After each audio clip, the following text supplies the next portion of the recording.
ভারত সরকারের কৃষি মন্ত্রক এবং দূরদর্শন কেন্দ্র শান্তিনিকেতন নিবেদিত কৃষি দর্শন অনুষ্ঠানে সকলকে স্বাগত জানাচ্ছি।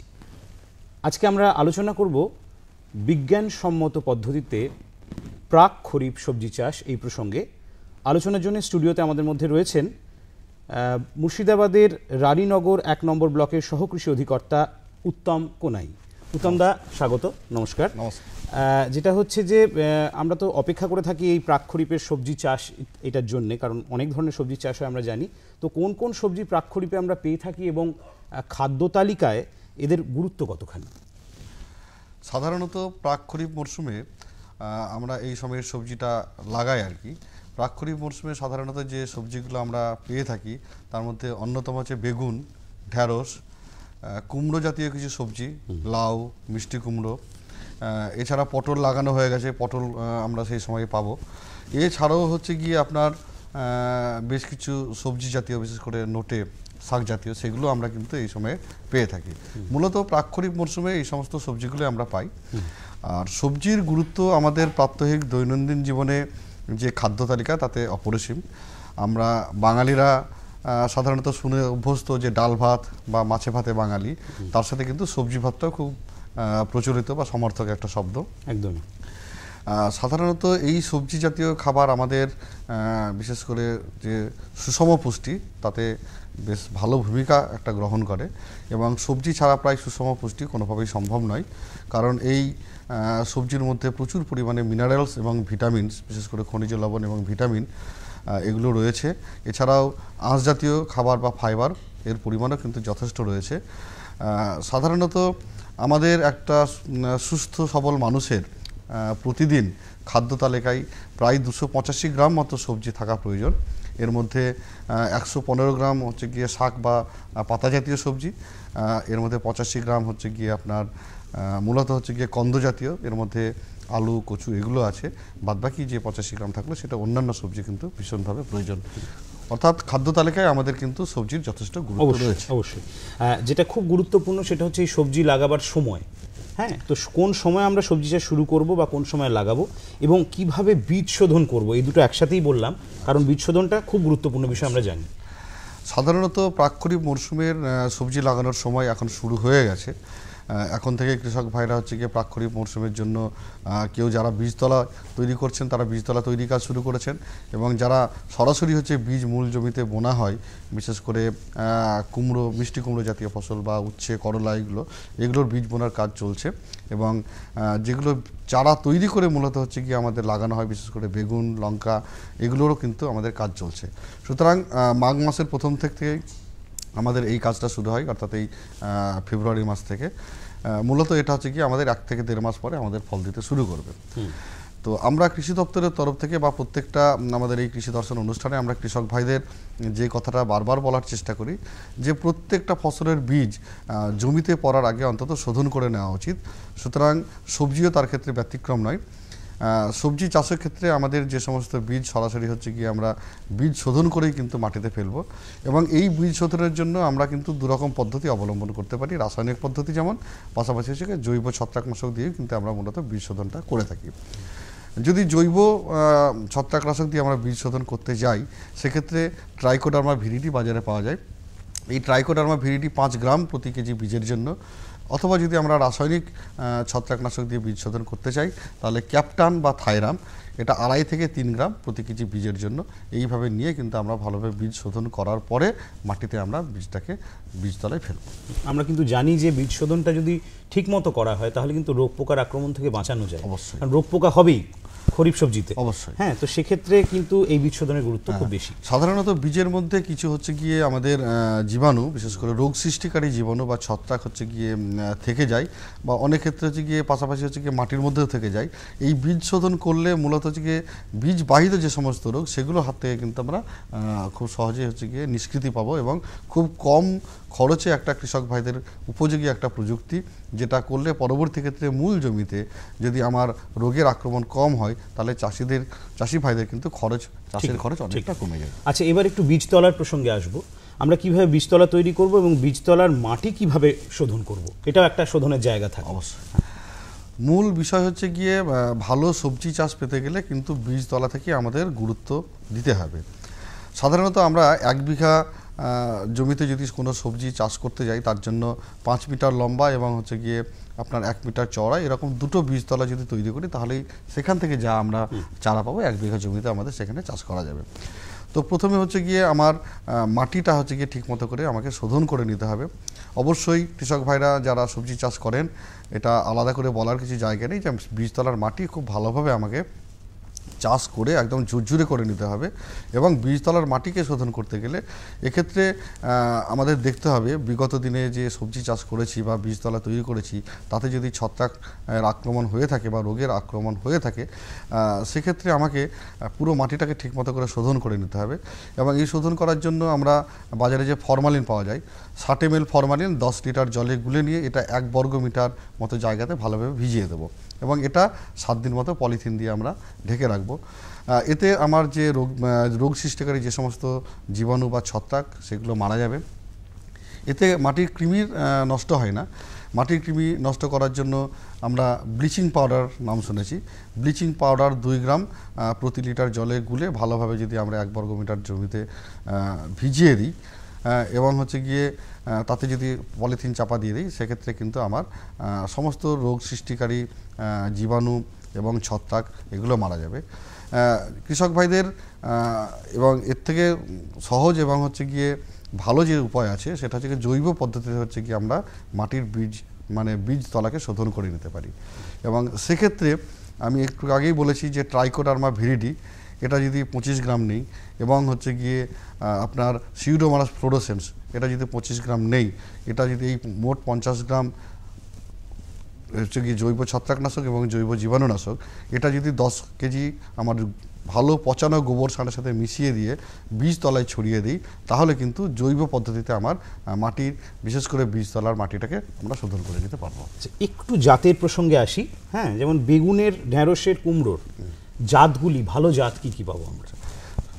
সাধারণত এখন হাইব্রিডের তো একটা সময় চলছে, সমস্ত ফসলই প্রায় হাইব্রিড চাষ করা হচ্ছে। তবুও কৃষক ভাইদের হচ্ছে গিয়ে বলবো হাইব্রিড চাষ করতে গেলে যদিও আপনার ফলন ভালো পাচ্ছেন পাশাপাশি কিন্তু প্রতিবারই আপনাকে বীজটাকে সংগ্রহ করতে হচ্ছে।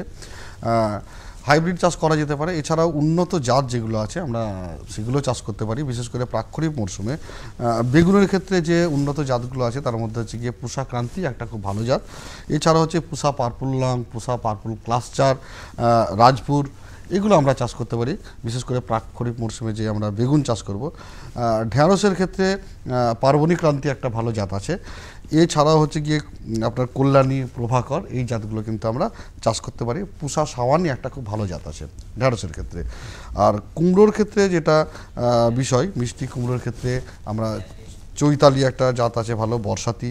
এছাড়াও প্রত্যেকটা ফসলের ক্ষেত্রে কিন্তু বিশ্বস্ত প্রতিষ্ঠান থেকে বিভিন্ন যে কোম্পানি ভালো হাইব্রিড বীজ বিক্রি করছে সেগুলো নিয়েও আমরা কিন্তু চাষ করতে পারি। আচ্ছা, এই যে 3 ধরনের আমরা আলোচনা করলাম বা যে কোনো ধরনের প্রাক খরিফের যে সবজি বা খরিফ মৌসুমে যে সবজি তার মানে পরিচর্যার ক্ষেত্রে কোন জিনিসটার উপর সবচেয়ে গুরুত্ব দেবো, কোন কোন জিনিসগুলোর উপর? প্রথম থেকে আমাকে বীজতলাতেই হচ্ছে গিয়ে পরিচর্যাটা আমাকে অবলম্বন করতে হবে। প্রথমেই যখন আমি বীজটা অবশ্যই প্রথমটা হচ্ছে বিশ্বস্ত প্রতিষ্ঠান থেকে আমার বীজটাকে সংগ্রহ করতে হবে এবং উন্নত জাতের ক্ষেত্রে আমার সংশোধিত মানের বীজ সংগ্রহ করার চেষ্টা করতে হবে।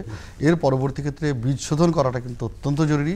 এর পরবর্তী ক্ষেত্রে বীজতলায় গিয়ে আমার কিন্তু কিছু পরিচর্যা আমাকে অবলম্বন করতে হবে। বীজতলায় দেখতে হবে কোনোভাবেই কিন্তু যেন অতিরিক্ত জল না জমে যায়।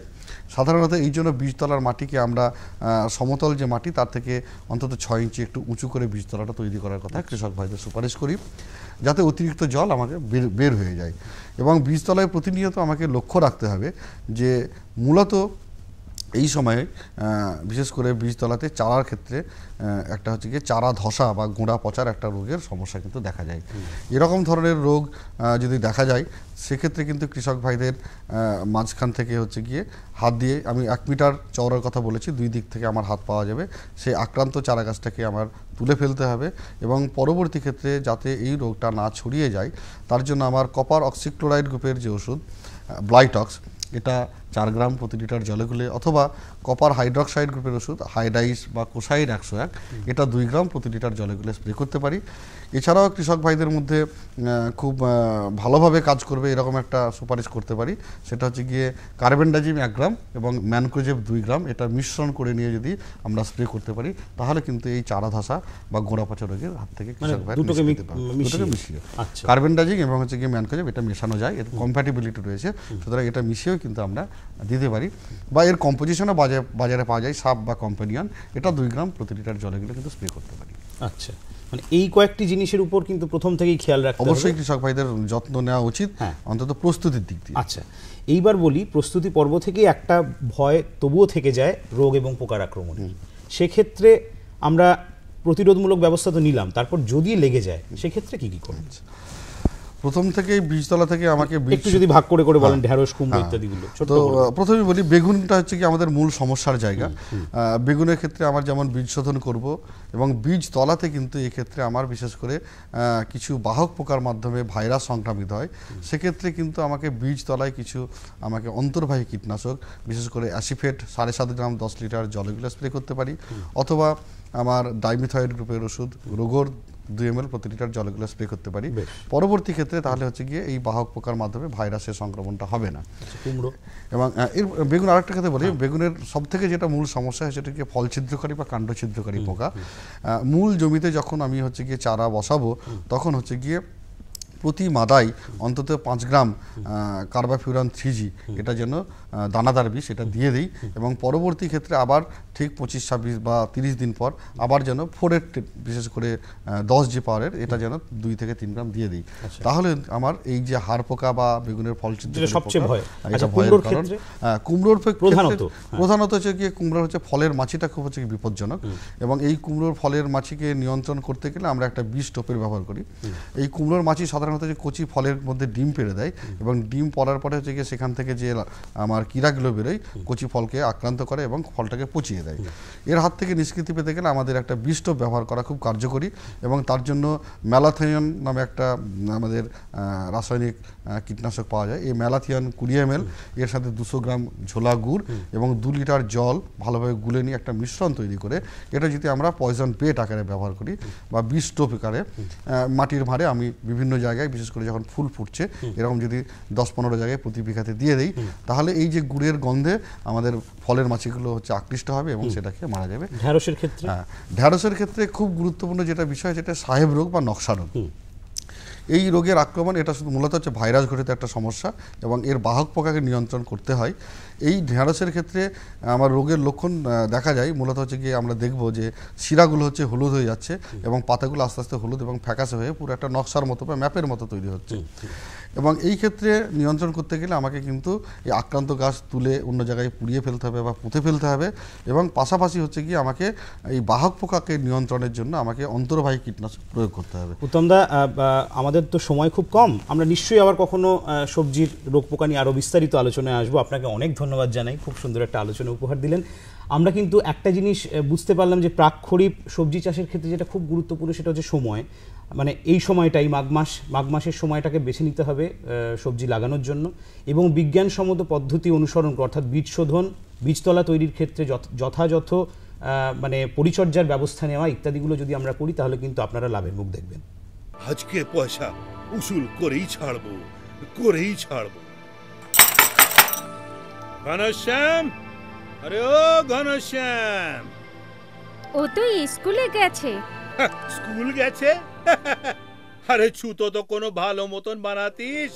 হ্যাঁ মশাই, আমি স্কুল গিয়েছিলাম, ফার্ম স্কুল, যেখানে চাষাদের শেখানো হয় জমিতে ফসল বৃদ্ধির প্রত্যেকটি কথা, যেমন মাটির হিসেবে সঠিক সার, ভালো বীজ আর প্রয়োজন অনুযায়ী কীটনাশক, যাতে কম খরচে বেশি লাভ।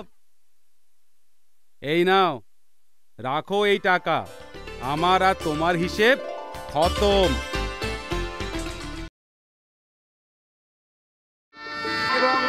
সই করে যান, এবং যারা স্বেচ্ছাসেবকের দায়িত্ব পালন করছেন তারা সকলে নিজে নিজে দায়িত্ব পালন করুন।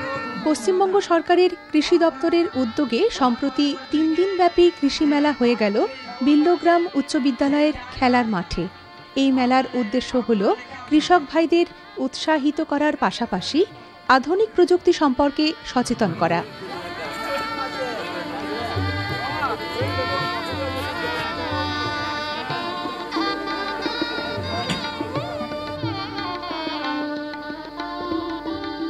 সরকারি আর্থিক সহায়তায় ছোট ট্রাক্টর ও জলসেচের পাম্প সেট বিতরণের ব্যবস্থা ছিল এই মেলায়।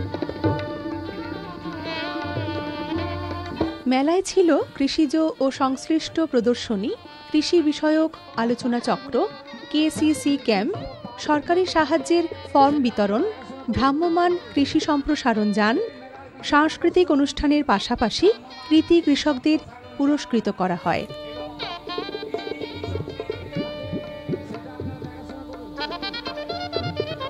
মেলা মানেই মিলন। প্রত্যন্ত গ্রামে এই মেলা দেখতে ভিড় জমিয়েছিল বহু মানুষ। মেলায় ছিল একাধিক সরকারি ও অন্যান্য স্টল। কৃষি প্রদর্শনীতে স্থান পেয়েছে চাষি ভাইদের উৎপাদিত সবজি।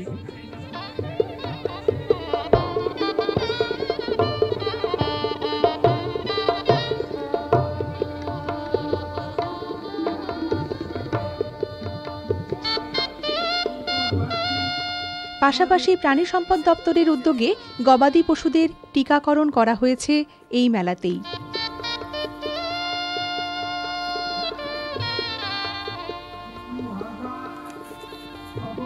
মেলায় সার্বিক সাফল্যের কথা জানালেন আউশগ্রাম ১ নম্বর ব্লকের সহ কৃষি অধিকর্তা ডক্টর দেবতনু মাইতি। আউশগ্রাম ১ নম্বর ব্লকের বিল্লগ্রাম উচ্চ বিদ্যালয় খেলার মাঠে আমাদের যে ব্লক কৃষি মেলা, মাটি কৃষি উদ্যান পালন মৎস্য সমবায় প্রাণী সম্পদ 2015 এই মেলাটি চলছে। এটি 22শে জানুয়ারি থেকে 24শে জানুয়ারি চলবে, বেলা 12টা থেকে রাত্রি 8টা পর্যন্ত। এখানে আমাদের যে বিভিন্ন সরকারি দপ্তর রয়েছে সেগুলো অংশগ্রহণ করেছে, যেরকম কৃষি দপ্তর ছাড়াও কৃষি বিপণন দপ্তর, মৎস্য দপ্তর, সমবায় দপ্তর এবং বিভিন্ন যে কৃষি উপকরণ, সার, আমাদের পেস্টিসাইড বা যে অ্যাগ্রোকেমিক্যালস, এগুলোর বিভিন্ন সংস্থা পার্টিসিপেট করেছেন। ট্রাক্টর, পাওয়ার টিলার, বিভিন্ন উন্নত যন্ত্রপাতি এখানে প্রদর্শনী করা হচ্ছে। এই মেলার উদ্দেশ্য যে এখানে কৃষক বন্ধুরা যাতে যে উন্নত নতুন প্রযুক্তি যেগুলো আমরা রিসার্চের মাধ্যমে বের করছি সেগুলো যাতে আগামী দিনে কৃষকরা মাঠে বা তাদের জমিতে অ্যাপ্লাই করতে পারেন, সেই উদ্দেশ্য নিয়ে এখানে বিভিন্ন দিক থেকে প্রযুক্তিগুলো আনা হয়েছে। সেই প্রযুক্তির প্রসার যাতে তাড়াতাড়ি লাভ করে সেই উদ্দেশ্য নিয়ে এই মেলাগুলি করা। এবং এখানে আমরা একটি কৃষকদের উৎসাহ দানের জন্য একটি ফসল প্রদর্শনী প্রতিযোগিতা করছি। সেখানে কৃষকরা তাদের মাঠের যে ফসল তৈরি করছেন, ধান, আলু, সর্ষে, বিভিন্ন সবজি, ফল, মূল, লাউ, কুমড়ো, সর্ষে, আখ, সেগুলো নিয়ে আসছেন। সেখানে আমরা প্রথম, দ্বিতীয়, তৃতীয় এই পুরস্কারও সেখানে দেব। প্রথম পুরস্কার আমরা দিচ্ছি ক্যাশ প্রাইজ 1200 টাকা, দ্বিতীয় পুরস্কার 1000 টাকা এবং তৃতীয় পুরস্কার 800 টাকা। এর মাধ্যমে আমরা উৎসাহ দিতে চাইছি যাতে কৃষক বন্ধুরা আগামী দিনে আমাদের এই কৃষি দপ্তর বা বিভিন্ন যে কৃষি আনুষঙ্গিক সংশ্লিষ্ট দপ্তর রয়েছে তাদের থেকে বিভিন্ন প্রযুক্তি গ্রহণ করে তারা যাতে তাদের বাড়ির যে উপার্জন সেটা বাড়াতে পারেন। মৎস্য দপ্তরও পার্টিসিপেট করছে, সেখানে রঙিন মাছের যে একটা সুন্দর ব্যবসা করা যেতে পারে আগামী দিনে, যারা সেলফ এন্টারপ্রিনারশিপ এইভাবে নিতে চান। কাঁথা স্টিচের বিভিন্ন দেখানো হয়েছে, পুরনো দিনের যে ঢেকি চাটা চাল, কৃষি দপ্তরে আপনারা দেখতে পাবেন পুরনো দিনের যে 30টি জাত আমরা এখানে নিয়ে এসেছি। এগুলোর বীজ আমাদের ব্লক বীজ খামার আউশগ্রাম 1 নম্বর ব্লক থেকে পাবেন সরকারি ভর্তুকিতে। তার মধ্যে যেরকম চামরমণি, কালো নুনিয়া, গোবিন্দভোগ, কেশব শাল, ঝিঙ্গা শাল, এই যে জাতগুলো যেগুলো হারিয়ে গিয়েছিল সেগুলো যাতে যার জার্মপ্লাজম মেনটেন করছি আমরা, যাতে করে আগামী দিনে এই জাতগুলো থেকেও কৃষক বন্ধুরা ভালো ফলন পান। এইগুলোর উদ্দেশ্যেই আমরা এই জাতগুলো এখানে প্রদর্শন করছি। যারা ইচ্ছুক তারা আমাদের সরকারি বীজ খামারে এসে ভর্তুকিতে অংশগ্রহণ করতে পারেন। তাছাড়া এখন যে নতুন জিনিস কম্বাইন হারভেস্টার, ধান কাটার মেশিন, এটাও এখানে প্রদর্শনীতে রাখা আছে। আপনারা জানেন যে লেবারের একটা সমস্যা রয়েছে, সবসময় আমরা সময় কৃষি শ্রমিক পাই না। সেই উদ্দেশ্য নিয়ে এই মেশিনের মাধ্যমে যদি আমরা এই ধানটা কাটতে পারি তাহলে কিন্তু খুব কম সময়ে আমরা পুরো ফাইনাল প্রডিউস পেয়ে যাই। তাতে আমাদের যে লস মাঠ থেকে আমাদের একদম গুদামজাত করতে অনেকখানি লস হয়ে যায়, সেই লসগুলোও আমরা কমাতে পারি। এইভাবে সামগ্রিকভাবে একটা গ্রামের একজন কৃষক বা কৃষক পরিবারের সন্তানরা কিভাবে উন্নতি করতে পারে সেই ছবিটা আমরা এখানে তুলে ধরেছি। একটা ফসল প্রদর্শনী আমাদের এখানে ক্যাম্প করা হয়েছিল এআরডি প্রাণী সম্পদ দপ্তর থেকে।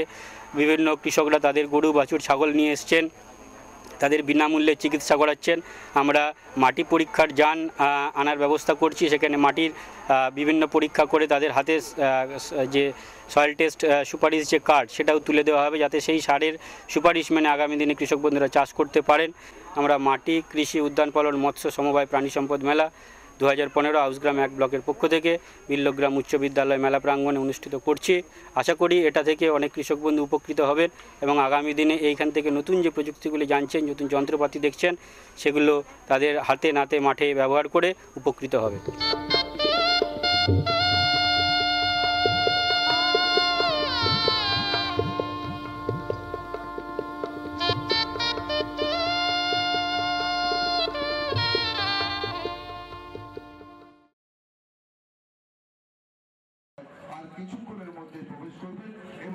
আউশগ্রাম 2 নম্বর ব্লকের ছোড়া হাটতলায় সম্প্রতি অনুষ্ঠিত হল মাটি কৃষি উদ্যান পালন মৎস্য সমবায় ও প্রাণী সম্পদ মেলা 2015।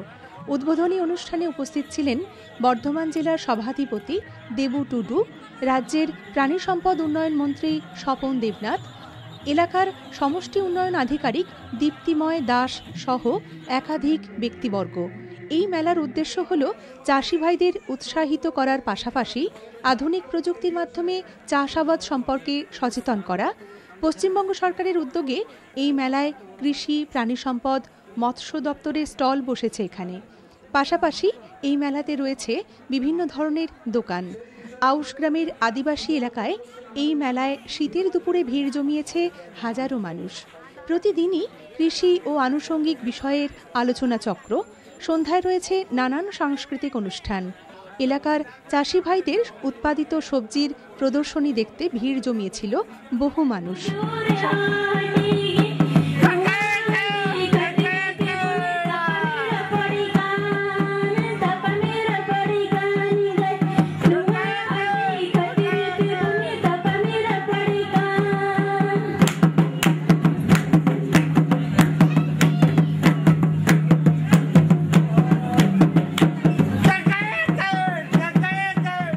সরকারের তরফ থেকে বিনামূল্যে বিতরণ করা হয় হাঁস মুরগির ছানা।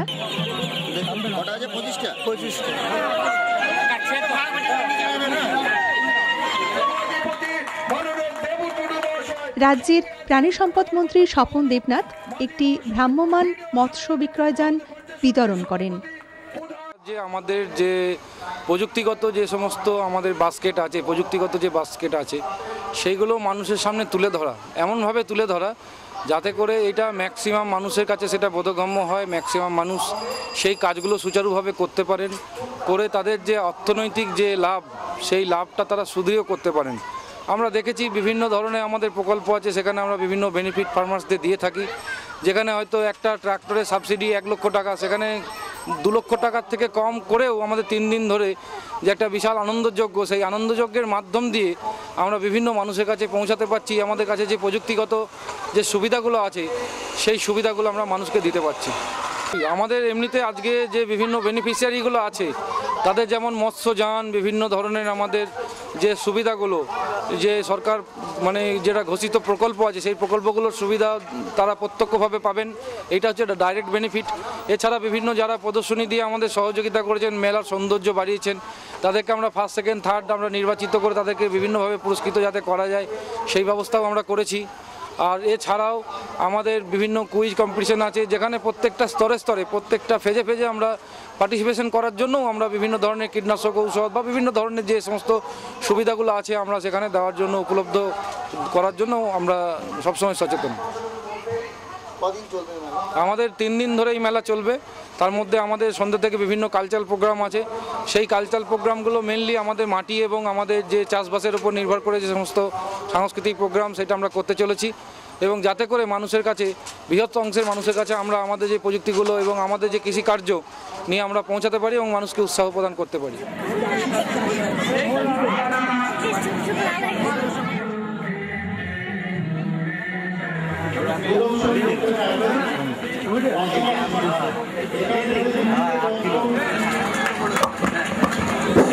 আমরা এবার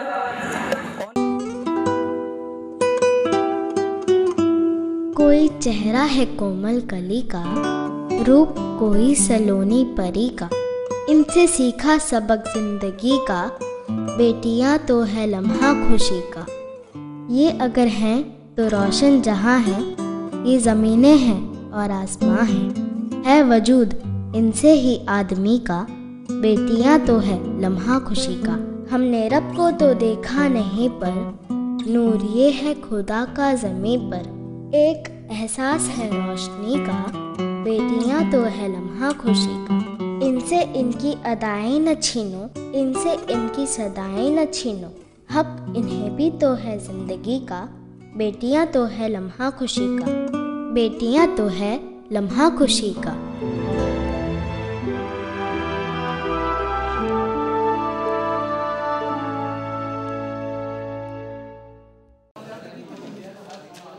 রথীন্দ্র কৃষি বিজ্ঞান কেন্দ্রের ব্যবস্থাপনায় উদ্ভিদের প্রজাতি ও কৃষকের সংরক্ষণ অধিকরণ ভারত সরকারের সহায়তায় রথীন্দ্র কৃষি বিজ্ঞান কেন্দ্রের সেমিনার হলে একদিনের এক সচেতনতা শিবিরের আয়োজন করা হয়। প্রদীপ জেলে শিবিরের শুভ উদ্বোধন করেন বিশ্বভারতীর উপাচার্য অধ্যাপক সুশান্ত দত্তগুপ্ত। অনুষ্ঠানে উপস্থিত ছিলেন বিশ্বভারতীর প্রভোস্ট অধ্যাপিকা সবুজ কলি সেন, পল্লী শিক্ষা ভবনের অধ্যক্ষ পার্থসারথী মুন্সী প্রমুখ। রথীন্দ্র কৃষি বিজ্ঞান কেন্দ্রের প্রোগ্রাম কোঅর্ডিনেটর ডক্টর দুলাল চন্দ্র মান্না আমাদের জানান, আমাদের দেশের যে সমস্ত ভ্যারাইটিগুলো ছিল, আমাদের চাষিরা চাষ করতেন বিভিন্ন রকম ধানের ভ্যারাইটি, সর্ষে, সেইগুলো দিনের পর দিন আমাদের দেশ থেকে চলে যাচ্ছে। আপনারা জানেন যে প্রচুর অর্কিড ছিল হিমালয়ান রিজনে, এবং আমাদের বিভিন্ন ফরেস্টে অনেক রকমের লোকাল গাছ ছিল, সেগুলো কিন্তু ডে আফটার ডে চলে যাচ্ছে। এবং দুঃখের বিষয় যে সেটা আমাদের ঠিক অ্যাওয়ারনেস ছিল না বলে বিদেশিরা নিয়ে ওরা পেটেন্ট করে নিচ্ছে। সুতরাং আমাদের যারা চাষিদের যে সম্পত্তি, নিজস্ব সম্পত্তি, আমি আপনাকে বললে আপনি হয়তো বুঝতে পারবেন যে আমাদের এই বীরভূম, বাঁকুড়া, পুরুলিয়াতে একরকম কাঁচকলা হয়, যে কাঁচকলাটা শুকনো মাটিতে হয়, কিন্তু ওটা খেতে শক্ত একটু আমাদের এমনি কাঁচকলার তুলনায়। আমাদের এখানে কেন্দুলি বলে এরকম ফল হয়, যেটাকে কুন্দ্রি বলে, যেটাকে ইংরেজিতে বলা হয় পোর ম্যানস ভেজিটেবল। তেমনি প্রচুর ভ্যারাইটি আছে যে ভ্যারাইটিগুলো আমাদের থেকে চলে যাচ্ছে, এবং আমাদের ফার্মার্সরা সেই পিতৃপুরুষ ধরে মানে বাবা ঠাকুরদার আমল থেকে চাষ করে আসছেন, কিন্তু সেইগুলো আমাদের সংরক্ষণ করতে পারছি না বলে সেগুলো কিন্তু অনেক সময় আমাদের হাত থেকে, ভারতবর্ষের হাত থেকে বিদেশিদের হাতে চলে যাচ্ছে, এবং আলটিমেটলি তারা সেই পেটেন্টটা নিয়ে নিচ্ছে, এবং সেটা আমাদের কাছে যখন আবার ফিরে আসছে তখন আমাদেরকে পেটেন্ট চার্জ দিয়ে নিতে হচ্ছে। আলটিমেটলি সেই জায়গাগুলোতে আমাদের চাষিদেরকে বা কৃষক বন্ধুদেরকে অ্যাওয়ার্ড করার দরকার, যে যাতে করে তারা সচেতন হন, তাদের যে এগুলো নিজস্ব যে জাতগুলো আছে বা নিজস্ব যে সমস্ত ক্রপগুলো আছে, শস্যগুলো আছে, সেগুলো যাতে তারা নিজেদের নামে পেটেন্ট করতে পারেন, নিজেদের নামে রেজিস্ট্রেশন করতে পারেন। এখানে কতজন কৃষকদের এখানে আসার কথা আছে? আমরা আজকে 100 জন কৃষককে ডেকেছি, এবং তার সঙ্গে বিভিন্ন জায়গা থেকে যারা এক্সপার্টরা আসছেন, আইসিআর থেকে এক্সপার্ট আসছেন, এবং বিধানচন্দ্র এগ্রিকালচার ইউনিভার্সিটি থেকে আসছেন, আমাদের বিশ্বভারতীর এক্সপার্টরা আছেন। তারা এই সারাদিন আলোচনা করবেন, এবং ফার্মার্সদের আমরা কিছু ভ্যারাইটি আমরা এইখানে রেজিস্ট্রেশন করিয়ে দিচ্ছি তাদের যেগুলো তারা নিয়ে আসছেন। যেমন ধরুন আমাদের এখানে সেন কাপুরের একটা ওল আছে, দেশি ওল, সেটা কিন্তু এখন আর নেই, হাইব্রিড ওলে চলে যাচ্ছে, কিন্তু সেটা সহজে হয়, ওয়াইল্ডলি এটা গ্রো করে। তো এই জাতগুলো যতগুলো আছে কিছু কিছু চাষি নিয়ে আসছেন, তাদেরকে আমরা আজকে রেজিস্ট্রেশন করাবো, এবং তাদের যাতে পেটেন্টটা তারা পান সেই জন্য আমরা গভর্নমেন্টের কাছে এটা পাঠাবো। আর এটা মেনলি করেছে protection of plant varieties and farmers right authority, ministry of agriculture, government of India. তাদের এই ফিনান্সিয়াল এতে আজকের এই প্রোগ্রামটা আমরা করছি। প্রায় 100 জন কৃষক এই শিবিরে যোগদান করেন। কেমন লাগছে আমাদের অনুষ্ঠান আমাদের চিঠি লিখে জানান। চিঠি লেখার ঠিকানা কৃষি দর্শন, অধিকর্তা দূরদর্শন কেন্দ্র, শান্তিনিকেতন, শান্তিনিকেতন, সূচক 731235।